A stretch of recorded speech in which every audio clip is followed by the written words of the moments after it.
Good afternoon. Thanks for joining us across the fence. I'm Fran Stoddard. We could all use a little humor these days. Our guests joining me by Zoom are distinguished civil servants who have long relied on humor to support their work. And they've co-authored a book to celebrate Vermont humor entitled I Could Hardly Keep From Laughing. Bill Mayers has been a reporter, photographer, state legislator, high school teacher, and author or co-author of 18 wide-ranging books. Don Hooper has been a Peace Corps volunteer, farmer, legislator, and Vermont Secretary of State. He is a conservationist, principal cheerleader of the family business, Vermont Creamery, and a darn good illustrator. And here are the real guys. Welcome, Bill and Don. Thanks for having us. Hi, Fran. So let's start with what Vermont humor is. What defines it and makes it unique, Bill? Well, I think the best way to do this is to read what Jeff Danziger, a great Vermont cartoonist and humorist, wrote in the foreword to this book. And he said what Vermont humor is best defined by what it is not. It is not cruel. It is not transient. It is not self-amused. It is not loud or slapstick. It started with farmers' jokes because this has been a farming state its entire life. But Vermont humor isn't all farmer wit. Most of what's funny here is the acceptance of how things are and why, given the initial difficulties of weather, rocky soil, shortages, and economic desiccation. People stay here. Most of what's in this book shows a background evaluation of what really matters in life. The funny stuff is on the surface, but you have to be there to see why it is really funny. In a way, it defies description, except to point out that Vermonters find each other amusing, even when they don't say anything. and that cartoon of Don's that we just had up was kind of inspired by the title I Could Hardly Keep From Laughing, which was the Mark Twain story. So quickly the title of the book and why you came up with that. Well, Twain was visiting Brattleboro long ago, 100 years ago, and the Vermont audience was so unresponsive that he got kind of churlish about it. He got mad. He closed up early and he changed his costume and he went around to the front of the theater and he said, "Hey, what's going on in there?" And this guy is getting in his buggy with his wife and he says, "Oh my God, yeah, Mark Twain was in there. He was so funny we could hardly keep from laughing." So it didn't impress, the Vermont Reserve didn't impress Twain, but it has characterized our kind of not laugh out loud humor for a long time. Well, and here's one, the fork in the road. If you come to a fork in the road, you really ought to take it. Feels very Vermont. That's nothing but sort of joyous, playful. It harkens back to Robert Frost, our favorite poet. And it's kind of goofy, at least the drawing is. And it's just fun wordplay. It doesn't hurt anybody. And it's kind of amusing. Well, and the next one, Big Rig, it's a terrific illustration. And Don, it's hard to believe that you first published this is your first published work with illustrations. Have you always been cartooning? Well, I picked it up in the legislature. You know, everybody has an opinion about just about every issue that comes up. And I thought, well, the more you get up, the less influence you actually have.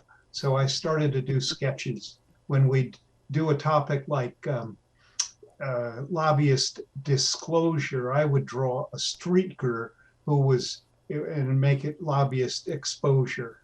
But this Vermont Rig, he says, and another thing, they try to tell you the days are getting longer in January. That's a total crock. well, whether a Vermont Rig is someone who's so unique and comfortable in his or her own skin that they basically get away with murder.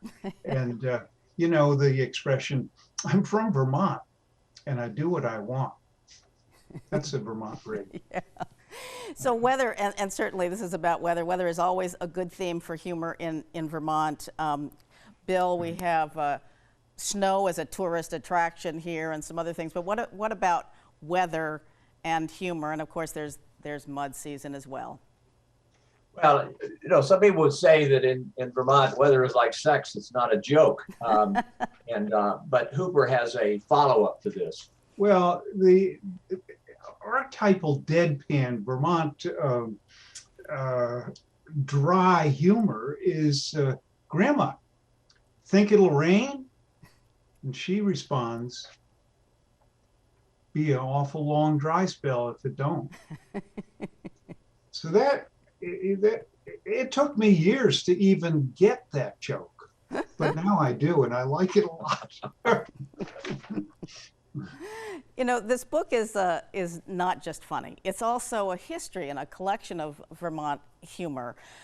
So Bill, I think you were interested in making a book that collected things. So has Vermont humor changed in your lifetime or over the 50 or 100 years that you span this book? Oh, yes, very much so. Well, I was trained as a historian, and I taught history, and it's easier to think in decades or more about the development of things. And certainly, Vermont humor has gone from largely rural farmer-based humor, and then Don and I were participants in the great change when the Flatlanders came to Vermont and overwhelmed the native Vermonters. And Frank Bryan and I made a figurative fortune out of that with our book on Go Vermonters, Go Milk Goats.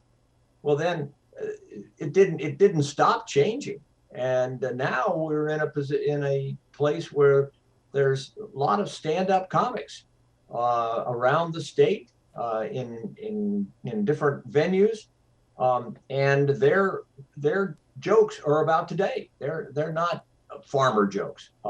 So yes, I mean, all history evolves, and we're happy to have documented some of it. Right, it's awesome. And you were both in the State House. You're both legislators. We have a comment of Chet and Vern on the bathroom floor of the State House. Don, how important was humor when you were in the legislature, and how does humor help in politics? Well, you take so many divisive, controversial topics, and sometimes the only way I think you can get someone who's maybe like a climate denier or someone who's an anti-vaxxer to take in new information is to make it humorous, and that ends up becoming it doesn't level the playing field. It just makes it acceptable to embrace or at least attend to an alternative viewpoint without getting mad about it. Right. You have a climate change, the cow and the polar bear, number 10 here, which this is very serious stuff, but it gives it another perspective. Well, I worked for a long time. It's an issue that I'm particularly concerned about, that we're on a collision course. This is going to be a catastrophic business, climate change, and how to do something that matters in time to actually change the course that we're on. So you think climate change is a bad thing? Asks the Holstein of the polar bear. Yeah. So you were talking about how, Bill, how things have changed in tradition. I remember very fondly Representative Danny Gore or Norm Lewis. There's a beautiful cartoon here. But of course, in the book, you bring many more contemporary artists and comics. Rusty DeWeese and Josie Levitt, who are also performers. Do they follow a tradition?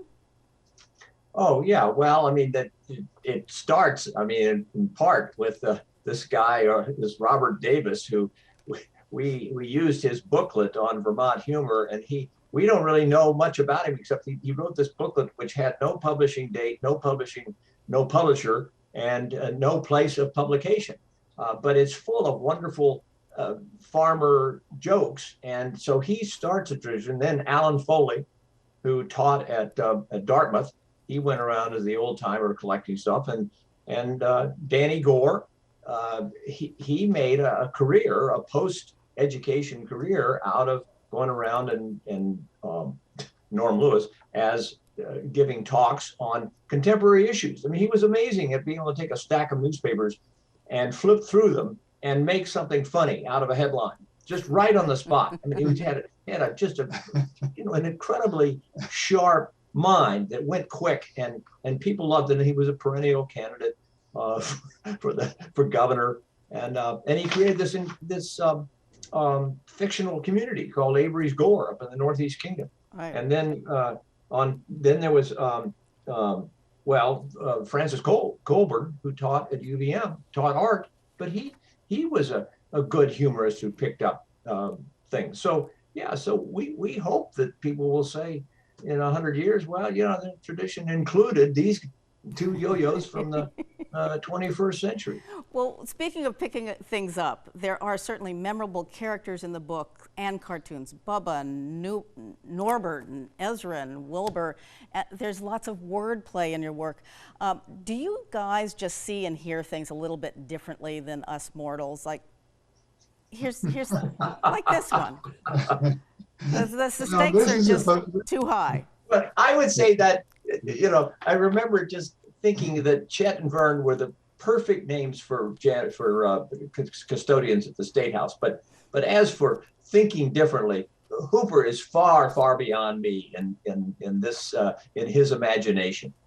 That's very sweet. By the way, the caption for the duck in the boat was "Get all your duck in a row." I don't think it comes up on the screen anyway. Right. The other one, the stakes have always been higher since we were in the food business. The stakes are often. Indeed, and we just ran out of time. I am so sorry. Thank you both for bringing us a little bit of humor today, and for all that you've done for the state of Vermont. Thank you. Thanks for having us. Yeah, great. Their book is "I Could Hardly Keep From Laughing," an illustrated collection of Vermont humor. That's good. Thank you so much for joining us across the fence today. I'm Fran Stoddard. Keep laughing and stay well.